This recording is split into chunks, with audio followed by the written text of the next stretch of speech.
Here, you just never know. You got the good music. I don't mind you talking over the Beatles, but God, it's Sinatra singing about summer wind. I need to get a list of the uninterruptible bumpers so I know when I can and can't come in.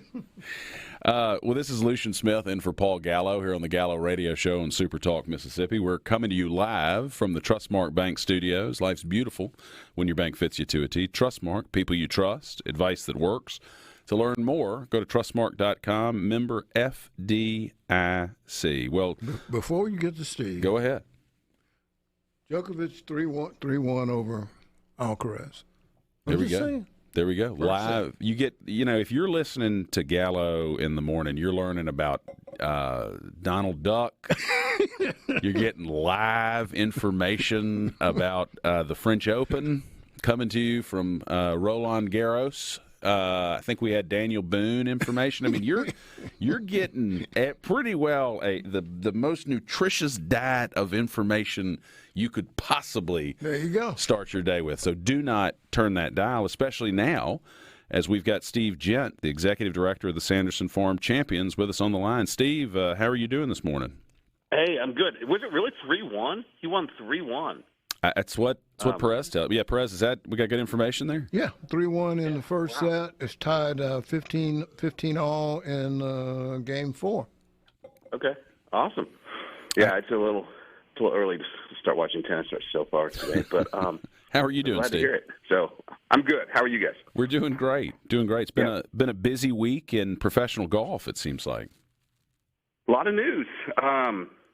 And it's maybe one of the most boring interviews you do today or maybe forever, because I'm going to probably say I just don't know a lot. But I don't. I saw the release and the statement like everybody else did on Tuesday about the new entity that the world's tours are going to kind of collaborate with.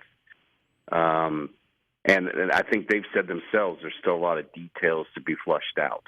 But yeah, I think it definitely took everybody by surprise on Tuesday morning. Yeah, somebody sent me that, and I initially, there are all those great golf sort of meme accounts or satire accounts. Somebody sent me that, and I assumed it was kind of a Babylon Bee style spoof on what was going on, and then I pulled it up. I was like, oh no, this is a Wall Street Journal story. This is not a joke. This is an actual. They figured something out. Yeah, I believe they have. I just don't know exactly all the details yet. I was walking into a 9:15 appointment that I was a little bit early for Tuesday morning, and my phone somebody sent me the article. My phone starts going off, and I'm like, what in the world? And so it took me about 45 minutes to kind of figure out, what it all involved. But I think it removes a lot of the the vitriol around golf that's been taking place for a couple of years and allows all the tours to kind of focus on their business. So, and ultimately that accrues to the benefit, I think, of golf fans, because you're going to get to see the absolute best playing against each other. You don't have to wonder, how would this tournament have been different if those guys were in it? Either whether you're watching a live event or a PGA Tour event, you're able to see the very best playing against each other. Yeah, I think that'll be the end result. I mean, the one thing that the tours talked about is you're still working the details of guys playing the different tours and the PGA Tour players that went to live coming back. But yeah, I think it's you want to see all the best players at times, which was the impetus behind the tour's designated events model, right? The guys on the PGA Tour, how do we see them playing together more often, which is what they said they wanted to do. So I think it removes a lot of that. It ends expensive litigation, and but for us here, with that's what I was going to ask you. Does this have an effect one way or the other with the Sanderson Forums? No, I mean it's maybe down the road, we'll see some players here that maybe we wouldn't have if the agreement hadn't happened. But our mission is use the game of golf to create an economic impact for Mississippi and an impact on our Mississippi charities. And, whether this agreement happened Tuesday or not, that didn't change for this year. We're just inside of 4 months out. and we're working really hard to put on the best event we can for the first week in October. And no, I don't think this really impacts that at all. Well, how is the tournament shaping up this year? I know y'all are work year round to make sure that's a successful event, and I'm a member of Century Clubs. Appreciate all y'all do. How are things shaping up for the tournament this year? Yeah, thank you for doing that. We still have some pro-am teams in Monday and Wednesday's pro-ams to sell. We still have some sponsors making some decisions on hospitality. But it's almost here. We'll have a meeting later this month with the company that builds our structures, and we'll tell them how many private chalets and shared skyboxes we need, and then trucks start arriving here in about 6 weeks. And unlike Ole Miss and State and Southern and Jackson State, our arenas aren't they don't exist year round. We build it, we pack people into it, and then we start tearing them down the next week. So. That process will start here pretty soon. But it's good. Every year we just want to build on kind of what we did last year. We were able to give $1.5 million to Mississippi charities, $1.1 million to Friends of Children's Hospital and Children's of Mississippi. And, wow. We want to build on that. I think in terms of percentage of giving, I think we're one of the top events on the PGA Tour, giving us a percentage of our budget. And really proud of that. And, it's amazing that we're doing it.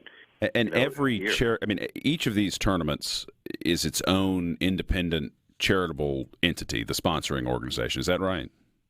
Correct. Outside of the majors, right? So we're what's called a PGA Tour co-sanctioned event. So Century Club Charities is the organization and the board of directors I work for. In Dallas, it's the Salesmanship Club. In Phoenix, it's the Thunderbirds. Yes, so each community that has a PGA Tour event has a host organization that operates that event for the benefit of charity and economic impact. So our structure's similar to what you see in Dallas and Phoenix. Well, it really is such a great event. It comes at such a great time of the year. And I've told people this before. Whether you really like golf or just really like being outside, come to the event. Get tickets. Come watch it. I mean, it's just a phenomenal way to spend an afternoon or the better part of a week. Yeah, it's the perfect time of year for us to have the tournament. First of all, the golf courses around here with the Bermuda grass are really, really good in September and October, and the members of all the clubs will tell you that. While we might be, going in the same, season as SEC football, it's a really great time for the golf course. It's a really great time for weather. And, the Country Club Jackson is such a phenomenal spectator viewing course. Mm-hmm. That you can see so many different things going on from some different viewpoints, we've got great food. We serve a lot of chicken the weekend tournament, and it's just a good time. Like you said, whether you're a golf nut or you just kind of want to hang out with your friends, we hope to have something out there for everybody. Yeah, and I think y'all do a great job of that. What impact has the change in the way that they're awarding FedEx points? I mean, what impact is that going to have on the field this year at Sanderson Farms? Yeah, I think it's going to be very helpful for us. Okay. And let me couch that by saying it's always 144 of the best players in the world. Right. But I do recognize that our fans want to see some of the people, some of the names, maybe so that some of the other, tournaments get. So what the tour has done, we are not, instead of being at the beginning of the FedEx Cup season, we are now at the end. That season starts in January now. It culminates with the Tour Championship in Atlanta. But then the fall events are actually a couple different things. A continuation of the points for players outside of the top 70 that got to the playoffs to continue to keep their card. But it's also an opportunity for the players inside the top 70 down to 50 to earn a spot in these big purse designated events at the beginning of the year. And then what it still comes with it is, if you win in the fall, it's just like winning in April, May, or June. 2-year exemption on the PGA Tour, an invitation to the Masters, invitation to Maui, and a pretty nice sized paycheck too. So I think what the tour's done is really, really enhance the fall and I think it's going to be really good. That's great. Well, we've got just about 30 seconds left, Steve. So people who are interested in getting involved, being supportive, joining Century Club, what's the best way for them to do that? Everything's on our website, SandersonFarmsChampionship.com. Volunteer registration's open. Sponsorship opportunities are there. We'll have tickets there here in about a month open up. SandersonFarmsChampionship.com is everything that you need to know about the tournament. No, that is great. Steve, thanks for taking the time to be with us. That's been Steve Jent, the Executive Director of the Sanderson Farm.